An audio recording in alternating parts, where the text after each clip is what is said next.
Wala pong bagyo, LPA o habagat pero asahan pa rin ang ulan sa iba't ibang bahagi ng bansa ngayong weekend.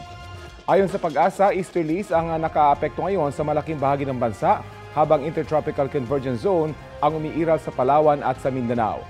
Base sa rainfall forecast ng Metro Weather, ulanin ng halos buong bansa sa mga susunod na oras. Umaga pa lang bukas at sa linggo, ilang panig na ng Southern Luzon, Visayas at Mindanao ang makararanas ng light to moderate rains. Higit na mataas ang tsansa ng ulan sa hapon at sa gabi. Posible ang heavy to intense rains na maaaring magpabaha o gumuho ang lupa.